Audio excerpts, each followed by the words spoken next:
बिस्मिल्लाहिर्रहमानिर्रहीम। अस्सलाम वालेकुम नादरीन, आप यूट्यूब चैनल देख रहे हैं। मैं इमरान खान हूँ। सबसे पहले फैज़ हमीद वाला मामला जो है उसको तूल पकड़ाया जा रहा है, तो क्या इमरान खान साहब को इसमें फ़िक्स किया जा सकता है? कुछ चीज़ें मैं आपके सामने रख देता हूँ और ये हक़ाइक़ हैं। देखें, इमरान खान साहब को उठाकर इस वक्त मिलिट्री कोर्ट में ले जाना इतना आसान नहीं है। पाकिस्तान की गवर्नमेंट ने आलमी सतह पर बहुत सारी यकीन दहानियाँ करवाई हैं, और ना सिर्फ गवर्नमेंट ने करवाई हैं बल्कि पाकिस्तान की एस्टेब्लिशमेंट ने भी करवाई हैं। थोड़ा अर्सा पहले आपने सुना होगा, बरतानवी वज़ीर ख़ारजा ने अपने ही एमपीज़ के लेटर का जवाब देते हुए कहा था कि इमरान खान साहब को मिलिट्री कोर्ट के अंदर नहीं भेजा जा रहा है या मिलिट्री कस्टडी में वो नहीं जा रहे, और हमने इस चीज़ के ऊपर नज़र रखी हुई है। अक़वाम मुत्तहिदा को इन मामलात के ऊपर एतराज़ है। पाकिस्तान में already supreme court of Pakistan में ये केस भी चल रहा है। इंसानी हकूक़ की तंजीमें और सारी दुनिया के अंदर इसके ऊपर रोला पड़ जाएगा और इतना शोर मच जाएगा कि पाकिस्तान की हुकूमत से संभाला नहीं जाएगा। लेकिन इनका पता कोई नहीं है, ये कुछ भी कर सकते हैं। जो लोगों को गोलियां मार सकते हैं अपने लोगों को, तो वो कुछ भी कर सकते हैं। इनसे बाईद कोई नहीं है। लेकिन अगर हकायक को आप सामने रखें तो ऐसा कर नहीं पाएंगे, तो फिर ये इतना दबाव डाला क्यों जा रहा है? दो तीन वजूहात है ना। एक तो तवज्जो हटानी है हर हाल में। इमरान खान साहब ने अपनी पार्टी को कहा कि 26 नवंबर को जो कत्लेआम हुआ उसके ऊपर फोकस रखो। उन्होंने कहा कि मुकदमा दर्ज करवाया जाए। दो नाम भी दिए उन्होंने, वज़ीर आज़म का और वज़ीर दाखिला का। दो नाम भी दिए ना उन्होंने, और उसके अलावा मजीद लोगों के ऊपर भी ये मुकदमा दर्ज होंगे। अब बजाय इसके कि ये वाला काम किया जाए, मैं एक वीडियो देख रहा था, शेर अब्दुल मरवत माफ़ी मांग रहे थे डीआईजी से इस्लामाबाद के। बड़ी अच्छी बात है। वो ये कह रहे थे कि सैयद ज़ादा, मैंने इसके बारे में कुछ इस तरह के जुमले बोल दिए हैं कि मैं माजरत चाहता हूँ, लेकिन क्या इस्लामाबाद पुलिस माफ़ी मांगेगी जो डी चौक के अंदर मार कुटाई हुई है? यानी जिस तरह डी चौक के अंदर लोगों के ऊपर सीधी गोलियां चलाई गई हैं, क्या इस्लामाबाद पुलिस उसके ऊपर माफ़ी मांगेगी? क्या इस्लामाबाद पुलिस इस बात पे माफ़ी मांगेगी जो उन्होंने माओं के साथ, बहनों के साथ किया, जो चादर और चारदीवारी का तगद्दुस पामाल किया, जो केपी हाउस के अंदर जाकर किया गया? यानी इखलाकियात सारी की सारी पाकिस्तान तहरीक इंसाफ को देखनी होती है। और बड़ी अच्छी बात है, अगर आपने किसी के बारे में बिलो द बेल्ट जाकर बात की है तो आप माजरत करें, इससे आपके ज़र्फ का पता चलता है। लेकिन इस्लामाबाद पुलिस, वही डीआईजी उस वक्त खड़ा होकर कह सकता था कि हमने आपके लोगों को कत्ल किया, हमें इस बात का अफसोस है। वो ये कह सकता था कि मैं भी माफ़ी मांगता हूं कि मैंने आपकी खवातीन के ऊपर टॉर्चर किया, बच्चों के ऊपर टॉर्चर किया, और मैंने मुंह पे काले कपड़े डाल के हजारों की तादाद में आपके कारकुनों को रुसवा किया। लेकिन ये वन साइडेड है। देखें, जिसकी लाठी उसकी भैंस, जिसके बाद ताकत है वो जो मर्जी माफ़ी मंगवा ले, जो मर्जी कर ले। सूरत तो ऐसे ही है।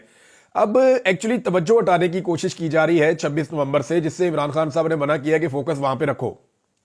अभी तक तो एफआईआर दर्ज नहीं हुई, लेकिन लतीफ़ खोसा साहब ने एक स्टेटमेंट दिया, एक इशारा दिया। उन्होंने कहा जी कल अदालत में जा रहे हैं उनके बकौल, और अदालत में जाएंगे तो फिर चीज़ें सामने आएंगी। अब एक डाटा कलेक्शन तो कर लिया पाकिस्तान तहरीक इंसाफ ने। सबसे पहले अदालत की बजाय पुलिस स्टेशन में जाना चाहिए था। वहां पे अदालत जाएंगे, अदालत कहेगी जी आपने कौन सी पुलिस स्टेशन में एफआईआर के लिए या अंदराजे मुकदमा के लिए आपने दरखास्त दिया, जरा वो ले आए आप। तो जब इनके पास नहीं होगा तो फिर दोबारा इनको चंद दिन का टाइम मिलेगा, फिर ये जाएंगे। तो ये मुझे लगता है कि डिले हो जाएगा जो ड्यू प्रोसेस ऑफ लॉ है। पाकिस्तान में अंडर मैट्रिक बच्चा भी ये जानता है कि सबसे पहले आप पुलिस स्टेशन जाते हैं। पुलिस स्टेशन में नॉर्मली ऐसे मुकदमात की एफआईआर दर्ज नहीं होती। जब वो दर्ज नहीं होती तो फिर आप दूसरे फोरम पे जाते हैं, आप अदालत का दरवाजा खटखटाते हैं, आप कहते हैं जी हमारा एक मुकदमा बनता है, पुलिस दर्ज नहीं कर रही, पुलिस को बुलाया जाए और बुलाकर हुक्म दिया जाए कि हमारा ये मुकदमा दर्ज किया जाए। ये है तरीक़ाकार। लेकिन अब पाकिस्तान तहरीक इंसाफ इसको कैसे देख रही है ये भी पता चल जाएगा एक दो दिन के अंदर। आपको डाटा सर्कुलेट होना शुरू हो गया है, और पाकिस्तान तहरीक इंसाफ ने इस बात का क्लेम किया on the floor of the house as well.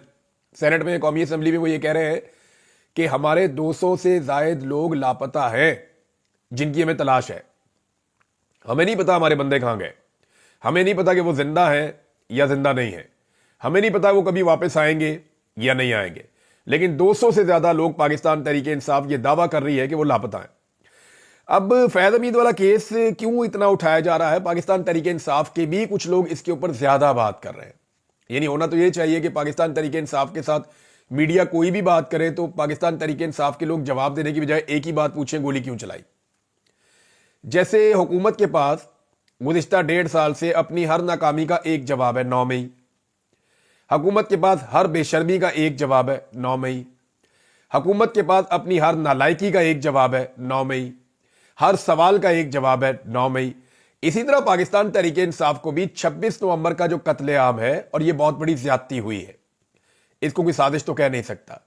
लिहाजा ये जो कत्लेआम है और आलमी सतह पे माना हुआ एक इंसिडेंट है जिसको पूरी दुनिया में रिपोर्ट किया गया है कि जनाब यहां पे कत्लेआम हुआ है, तो पाकिस्तान तहरीक इंसाफ को उस पर बात करनी चाहिए। लेकिन तहरीक इंसाफ के बंदे भी ट्रक की बत्ती के पीछे लग रहे हैं कि नहीं जी जनरल फैज वाला मामला ये है तो वो है, तो पूरा पूरा टॉक शो उस पर डिस्कस हो रहा है।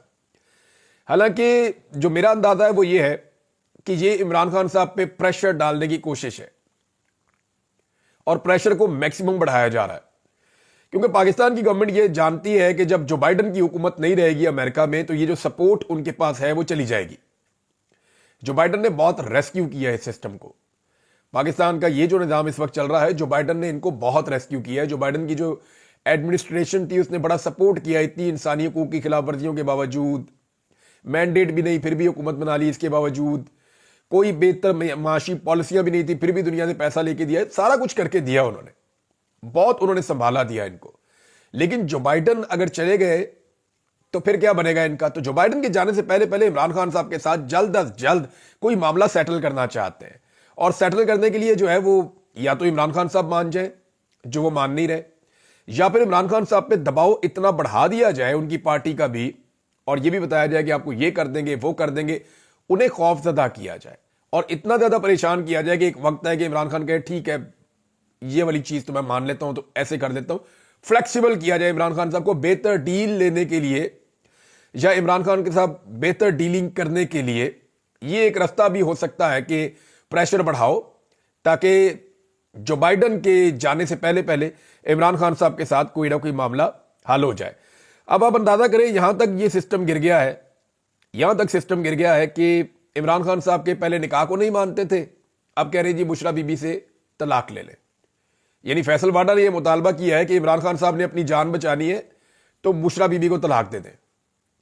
यानी हद नहीं होगी ये, यानी किस लेवल पे ये रियासत और इसका निजाम चला गया है कि घरों की तलाकों तक आ गए ये। यानी तो फप्पे कुटनी हो गई, रियासत ना हो गई कि जनाब उसका निकाह ठीक है या नहीं है, उसका निकाह जो है वो फारग कराना चाहिए, इनकी तलाक करा दो। ये क्या चल रहा है? ये तो एक फप्पे कुट्टन औरत वाला किरदार है जो इस वक्त रियासत अदा कर रही है, और इनकी ख्वाहिशें कैसी हैं अजीबो गरीब किस्म की, और धमकियां लगवाते हैं। यानी अभी एक बंदे ने सहमी हुई धमकी लगाई है, मैं इसको कह रहा हूं सहमी हुई धमकी, और मैं किसी वजह से कह रहा हूं क्योंकि मेरे पास इसका बैकग्राउंड इंफॉर्मेशन है। धमकी ये लगाई गई है कि एक बड़े सियासी लीडर के लिए, साबिक वजीर आजम के लिए, कि इमरान खान को अभी पता ही नहीं है कि उसका पाला किससे पड़ा है। देखिए मैं जितना इमरान खान को समझता हूं ना, इमरान खान को यह पता ही नहीं करना कि उसका पाला किससे पड़ा है, उसको इस बात की परवाह ही नहीं है कि उसका पाला किससे पड़ा है, और ना वो इसके बारे में कोई ज्यादा सोचता होगा इमरान खान। ये बात रिकॉर्ड पर है, यानी ये जो रऊनत और तकब्बुर है ना, ये इस जुमले का खालिक जो है वो ये बात अच्छी तरह जानता है, और उसको ये जरूर पता होगा कि उसका पाला इस मरतबा नवाज शरीफ से नहीं पड़ा, उसका पाला इस मरतबा जरदारी से नहीं पड़ा, उसका पाला इस दफा पड़ा है इमरान खान से, जो डिफरेंट आदमी है, आउट ऑफ द बॉक्स आता है। जिस शख्सियत के लिए दावा किया गया है ना कि इमरान खान का पाला किससे पड़ा है, वो जरा इमरान खान की तरह गोलियां तो खा के दिखाए, वो इमरान खान की तरह डट कर खड़ा होकर तो दिखाए, वो इमरान खान की तरह जो है बार बार कातलाना हमले करवा कर तो दिखाए, वो इमरान खान की तरह इद्दत वाले मुकदमे का सामना करके तो दिखाए, वो इमरान खान की तरह हर हमले को बर्दाश्त करके और साबित कदम खड़ा होकर तो दिखाए। मुंह से चू नहीं निकलेगी अगर इमरान खान जैसी जेल काटनी पड़ गई किसी को 10 दिन भी, जो इमरान खान साहब के साथ किया गया है। ये वो इमरान खान है जो एक आवाज देता है तो पूरा पाकिस्तान बंद हो जाता है। ये वो इमरान खान है जो एक आवाज देता है तो आलमी सतह की खबरें बनती है, पूरी दुनिया के अंदर लोग एहतजाज करने निकल आते हैं। ये आलमी लेवल का ब्रांड है। तो इमरान खान को तो ये पता भी नहीं करना कि उसका पाला किससे पड़ा है, लेकिन जिसका पाला इमरान खान से पड़ा है ना, उसको अच्छी तरह पता चल गया है कि उसका पाला किससे पड़ा है। नाजरीन, खुद एहतसाबी की बात होती है तो उसमें जो है वो एक ट्वीट भी करवाया गया क्रिकेटर से, शाहिद अफरीदी से, कि जनाब इदारे के अंदर खुद एहतसाबी हो रही है, ISPR ने ये कह दिया है। तो देखिए, खुद एहतसाबी एक अच्छी चीज़ है, होनी चाहिए, और मैं जितना मुझे ऐसा लगता है कि ये बड़ी अच्छी चीज़ है कि जनरल फैज को इस बात पे सजा हो कि सियासत में तुमने मुदाखलत क्यों की भाई, इख्तियारात से तजावुज क्यों किया, ताकि ये रास्ता तो खुले ना। इससे पहले जर्नैलों को गद्दारियों के ऊपर सजाएं होती रही है, बगावत के ऊपर मामलात होते रहे हैं, राज बेचने के मामलात हैं या कोई और चीज़ें हैं, उन पर सजाएं होती रही, करप्शन वरप्शन ये चीज़ें हैं। لیکن سیاست میں مداخلت میں جرنیل فکس ہو جائے نا تو کمال ہو جائے گا، پاکستان میں یہ رستہ کھل جائے گا. پھر اس کے بعد جنرل باجوہ کی باری آئے گی، پھر آج جو ہو رہا ہے یہ لوگ بھی، جو اس سے پہلے ہوا وہ لوگ بھی، سارے انشاءاللہ پھنسیں گے اور سب کو جواب دینا پڑے گا کہ انہوں نے پاکستان کی سیاست کے اندر گندا کردار کیوں ادا کیا ہے. تو یہ دروازہ کھلنا چاہیے. اب جناب سورسز سے خبریں دی جا رہی ہیں کہ فیض حمید سے 50 سے زیادہ سیاستدان رابطے میں تھے اور اس میں پاکستان تحریک انصاف کے سیاستدان تھے. اب آپ صرف یہ پتا کر لینا کہ دوسری جماعتوں کے کون کون سے سیاستدان فیض حمید سے رابطے میں تھے تو آپ کے 14 طبق روشن ہو جائیں گے. آپ حیران ہو جائیں گے کہ کون کون فیض حمید سے رابطے میں تھا، اور اگر یہ معاملات کھلے تو آپ کو بڑا مزہ آئے گا. دوسرا، کون سے صحافی فیض حمید سے رابطے میں تھے تو آپ کے دوبارہ 14 طبق روشن ہو جائیں گے. یعنی میں اپنی زندگی میں اس آدمی کو ملا نہیں، اچھا ہی ہوا نہیں ملا. جب مجھے اٹھا کر لے گئے تھے یہ جنسیاں، اور مجھے مار مار کے یہی پوچھتے تھے کہ فیض حمید سے کب ملے تھے، اور میں نے کہا ایک دفعہ ثابت کر دو، ایک دفعہ میری ملاقات اور ٹیلی فون پہ ہی بات ثابت کر دو. میں اس بندے کو کبھی ملا ہی نہیں اپنی زندگی میں. میرے سورسز اور تھے، میں ان کے ذریعے سے خبریں لیتا تھا، لیکن فیض حمید کو میں کبھی نہیں ملا. جنرل باجوہ کو ملا ہوں اور بہت سارے جنرلز کو ملا ہوں، فیض حمید کو نہیں ملا، لکیلی نہیں ملا. لیکن جن لوگوں کے فیض حمید کے ساتھ رابطے تھے نا صحافیوں میں، آپ جب وہ لسٹ آپ پڑھیں گے نا تو آپ کو مزہ آ جائے گا اور آپ کہیں گے یار یہ منہ پہ کیا کہتے ہیں، اور ملاقاتیں ان کی سب سے زیادہ تھیں، ریکارڈ قسم کی. تو یہ ساری چیزیں آپ کو پتہ چلیں گی آنے والے وقت میں. جاوید لطیف صاحب پی ایم ایل این کے کئی دفعہ ممبر قومی اسمبلی رہے، شیخو پورہ سے، نواز شریف کے بہت قابل اعتماد اور قریبی ساتھی ہیں اور پی ایم ایل این کے بہت قریبی لوگوں میں سے ایک ہے. مریم نواز نے اپنا ایک دور میں جو پروفائل پکچر ہے نا ٹویٹر کی، وہ بھی جاوید لطیف کی شکل لگائی ہوئی تھی، ان کا چہرہ لگایا ہوا تھا. تو جاوید لطیف صاحب نے پول کھولنا شروع کر دیے، اور دیکھیں جن چیزوں کے جاوید لطیف صاحب نے پول کھولے نا، انہی چیزوں پہ عمران خان صاحب پہ حملہ ہوا، انہی باتوں پہ شہباز گل صاحب کے اوپر اٹیک ہوا اور ان کو گرفتار کیا گیا اور ان کو ٹارچر کیا گیا، ان کو اغوا کیا گیا، ان کے کپڑے اتارے گئے. انہی باتوں کے اوپر اعظم سواتی کے ساتھ ظلم ہوا. انہی باتوں کی وجہ سے آج ہزاروں لوگ جیلوں میں بند ہیں. انہی باتوں کی وجہ سے پاکستان میں ہزاروں مقدمات درج ہوئے. عمران خان کے اوپر 188 مقدمات ہو گئے. مجھے 9 دفعہ گرفتار کیا گیا انہی باتوں کی وجہ سے، جو اب جاوید لطیف صاحب گواہی دے رہے ہیں. دیکھیں حق غالب آ جاتا ہے، چیزیں سامنے آ جاتی ہیں، تھوڑا ٹائم لگ جاتا ہے. ہم اللہ کا شکر ہے کہ سرخرو ہو رہے ہیں. جو ہم نے آج سے 2.5 سال پہلے ساری بات بتائی تھی وہ گواہیاں اب خود آ رہی ہیں. فضل الرحمان گواہی دے چکے، شاہد کاکان عباسی گواہی دے چکے، اور بہت سارے لوگ ہیں پی ایم ایل این کے جو چھوڑ گئے یا موجود ہیں وہ گواہیاں دے چکے. آج کل روزانہ گواہی دے رہے ہیں کرمانی صاحب، آصف کرمانی صاحب، نواز شریف صاحب کے سینیٹر تھے، ان کے پرسنل سیکرٹری رہے ہیں، وہ گواہی دے چکے. اب ایک اور گواہی آئی ہے، وہ جاوید لطیف صاحب کی ہے. جاوید لطیف صاحب نے رجیم چینج آپریشن کا پورا پوسٹ مارٹم کر دیا ہے، کمال قسم کا پوسٹ مارٹم کیا ہے. جاوید لطیف صاحب نے کیا جناب کہ انہوں نے کہا جی ہم نے اسٹیبلشمنٹ کے کہنے کے اوپر عمران خان کی حکومت گرائی تھی، تحریک عدم اعتماد ہم نہیں کرنا چاہتے تھے، ہم پہ جنرل باجوہ، جنرل فیض وغیرہ نے دباؤ ڈالا تھا اور عمران خان کی حکومت گروائی گئی تھی. یہ ہے سیاسی مداخلت. عمران خان نے اگر کوئی سیاسی مداخلت کی ہے، سیاستدان نے سیاست ہی کرنی ہے تو کوئی حکومتیں نہیں گراتا رہا وہ جرنیلوں کے ساتھ مل کے. لیکن یہاں پہ جرنیلوں کے ساتھ مل کر پی ایم ایل این خود گواہی دے رہی ہے کہ ہم نے حکومت گرائی اور ہم نہیں چاہ رہے تھے، لیکن جرنیلوں نے ہم سے عدم اعتماد کروا کے حکومت گروائی. پیپلز پارٹی کے لوگ بھی اب اشارے دیتے ہیں. دوسری جانب انہوں نے کہا جی کہ ہم حکومت بنانا بھی نہیں چاہتے تھے، ہم الیکشن ہار گئے تھے 2024 کے الیکشن میں 8 فروری کو ہم ہار گئے تھے، اور ہم نے میاں صاحب کو جا کے، میری بھی ملاقات ہوئی تھی، میں نے جا کے کہا تو نہ نواز شریف حکومت بنانا چاہتا تھا نہ شہباز شریف حکومت بنانا چاہتا تھا. انہوں نے کہا جی ہم حکومت بنانے نہیں چاہتے تھے، ہمیں زبردستی حکومت بنوائی گئی اور وہ بھی اسٹیبلشمنٹ نے بنوائی. تو دیکھیں وہ چیزیں جن کے اوپر پاکستان کی ریاست مقدمے درج کرتی تھی، لوگوں کو مارتی تھی، لوگوں کو ننگا کرتی تھی، لوگوں کو جبری طور پہ لاپتہ کرتی تھی، لوگوں کے کاروبار بند کرتی تھی، لوگوں کو تکلیف دیتی تھی، وہ تمام باتیں کوئی بھی کرتا تھا اس کو نشان عبرت بنایا جاتا تھا. آج وہ باتیں جن سے اسٹیبلشمنٹ نے یہ کام لیا یا اس ریاست نے جن لوگوں سے یہ کام لیا، وہ لوگ خود گواہی دے رہے ہیں. یہ ہے جمہوریت کا حسن. یہ ہونا ہی تھا، کیونکہ پبلک میں نہیں جا سکتے نا سچ بولے بغیر. جھوٹ بولیں گے کوا کاٹے گا، جھوٹ بولیں گے لوگ ناراض ہو جائیں گے، جھوٹ بولیں گے لوگ ووٹ نہیں ڈالیں گے، جھوٹا ہے فراڈیا ہے. تو سچ تو بولنا پڑے گا. تو اب جو ہے نا وہ ملبہ اسٹیبلشمنٹ پہ ڈالنے کا سلسلہ شروع ہو گیا ہے. تھوڑے عرصے کے بعد آپ یہ دیکھیں گے کہ نواز شریف صاحب اور باقی لوگ بھی یہ ملبہ اب ڈالنا شروع کر دیں گے. آپ کو بڑے مزے کے اب دلچسپ قسم کے آپ کو ابھی بہت سارے مراحل سے آپ کو گزرنا پڑے گا. زبیر علی خان صاحب نے بڑی امپورٹنٹ بات کی ہے، جرنلسٹ ہیں اور بڑے محنتی جرنلسٹ ہیں. انہوں نے یہ کہا کہ دیکھیں اگر خود احتسابی ہونی ہے نا ادارے میں، جیسے کہ شاہد آفریدی نے کہا تھا، تو پھر تو دیکھیں عمران خان صاحب نے بھی ایک ایف آئی آر کی درخواست دی ہوئی ہے، وہ بھی ہونی چاہیے تھی.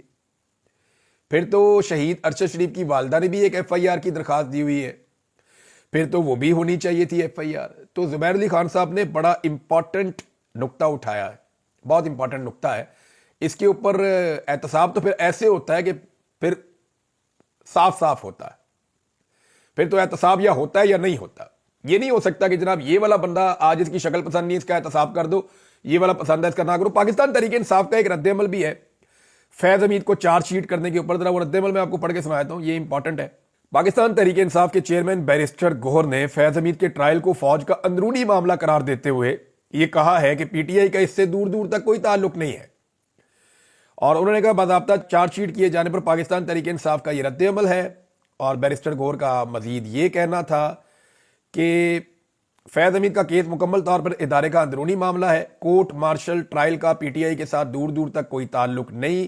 فرد جرم کسی ٹرائل کی ابتدا ہوتی ہے، وقت بتائے گا کہ ملزم مجرم قرار پاتا ہے یا بری ہو جاتا ہے. کورٹ مارشل ٹرائل ادارے کا اپنا معاملہ ہے، سیاست میں نہیں لانا چاہیے. ان کیمرہ کاروائی ہوتی ہے، ملزم کے پاس دفاع کا حق موجود ہوتا ہے.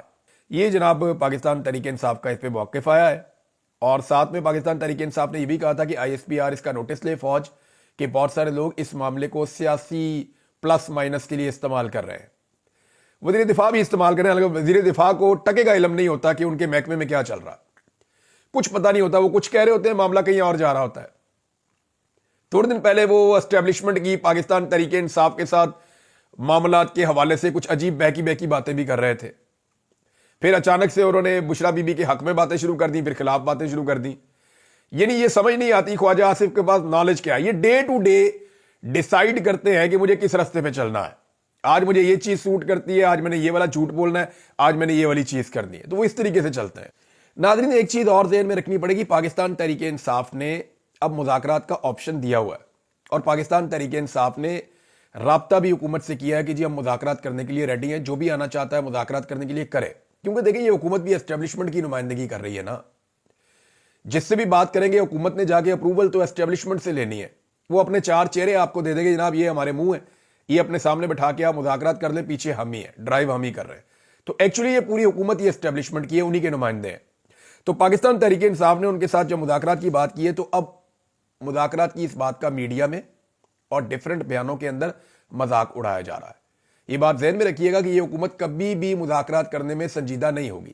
پاکستان تحریک انصاف پہلے تو ان سے کرنا ہی نہیں چاہتی تھی، لیکن اب جب انہوں نے کرنے کی بات کی ہے تو اس حکومت نے ثابت کیا کہ یہ کبھی بھی مذاکرات میں سنجیدہ نہیں ہوگی. وجہ یہ ہے کہ مذاکرات کے نتیجے میں انہیں اصولی موقف ماننے پڑیں گے، اور جب جب یہ کسی ایک اصولی موقف کو مانیں گے ان کی طاقت کم ہوتی چلی جائے گی اور الٹیمیٹلی ان کی حکومت گرے گی. ان کو الیکشن میں جانا پڑے گا، جس کے خطرے کا اظہار مولانا فضل الرحمان صاحب سے ملاقات میں رانا ثناء اللہ صاحب کر چکے ہیں کہ اگر الیکشن ہو گیا تو عمران خان کی 2/3 اکثریت ہوگی اور پھر ہم فارغ ہیں.